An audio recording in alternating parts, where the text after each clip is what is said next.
majina naitwa Sefu Athmani Kachume almaarufu Sefu Wenge, diwani wa kata ya Mtongani. Ndugu zangu, nimesimama mbele yenu kumshukuru Dr. Samia Suluhu Hassan kwa kuweza kutujengea shule ya sekondari katika kata yetu ya Mtongani. Hakika sisi kata ya Mtongani tulikuwa na uhitaji mkubwa wa shule ya sekondari. Mheshimiwa Rais wa Jamhuri ya Muungano wa Tanzania Dr. Samia Suluhu Hassan ameweza kutoa fedha ya kujenga shule ya Samia Secondary School. Hakika wananchi wa Mtongani tulikuwa tunateseka. Wananchi wa Mtongani tuna shule zetu mbili, shule ya Mtongani na shule ya Adhimio, ambayo ina wingi wa wanafunzi wakipasi huwa wanakwenda katika kata zingine. Kilio chetu Mheshimiwa Rais amekisikia, ametuletea shule ya Samia Mtongani Secondary School. Kata ya Mtongani tulikuwa na uhitaji mkubwa wa shule ya sekondari. Kilio chetu amekisikia, ametuletea shule na sasa hivi watoto wetu wanasoma. Hakika tunamshukuru sana Dr. Samia Suluhu Hassan.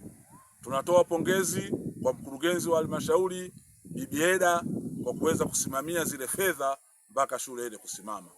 Mheshimiwa mbunge Hamudi Abu Juma, yeye anaendelea kutupigania juu ya swala zima la umeme. Ameshawaleta wataalamu pale kwa ajili ya kupima ili umeme uweze kuja. Hakika tunamshukuru sana Dr. Samia Suluhu Hassan.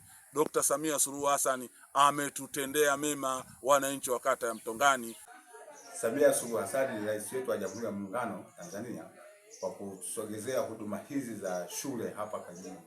Kwa kuwa hapo awali watoto wakishapasi shule ya msingi basi wanakwenda maeneo ya urefu mkubwa sana zaidi ya kilomita 5 hadi 6 ili kufuata huduma hiyo ya masomo.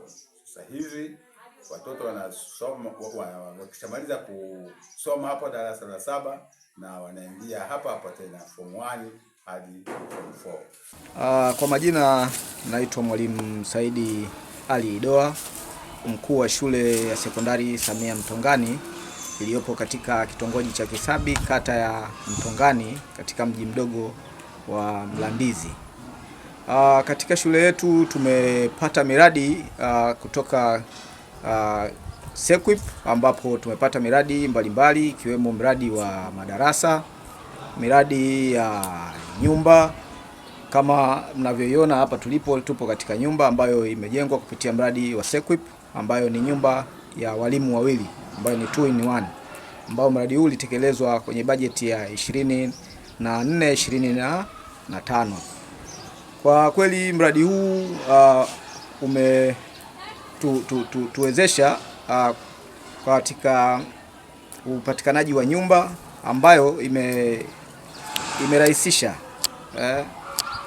upatikanaji wa walimu kwa wakati, na walimu pia kuwa comfortable na kutoa huduma kwa wanafunzi kwa wakati, kwani hapo awali katika eneo hili la Mtongani hapakuwahi kuwa na sekondari, lakini kupitia mradi wa SEQUIP tumeweza kupata sekondari na baadaye tukaweza kupata nyumba. Makamu mkuu wa shule na mkuu wa shule wote wanakaa hapa shuleni katika kuhakikisha kwamba huduma ya utoaji wa elimu inatolewa ipasavyo. Kwa upande mwingine pia mradi ya SEQUIP tumepata kujengewa maabara, vyumba 8, lakini pia na majengo mbalimbali yakiwemo majengo ya maabara. Kwa hiyo tunashukuru Mheshimiwa Rais Samia Suluhu Hassan. Ni mzazi wa mwanafunzi hapa shuleni Samia Mtongani. Ninashukuru sana. Watoto wetu walikuwa wanatoka mbali sana, wakienda shule za mbali, lakini kwa kuwepo hii shule ya Samia Mtongani, watoto wetu imekuwa ni rahisi, ni jirani kufika kwenye hii shule, wanasoma na tunashukuru hata ufaulu wao ni mzuri, wanafundishwa vizuri, walimu wako vizuri.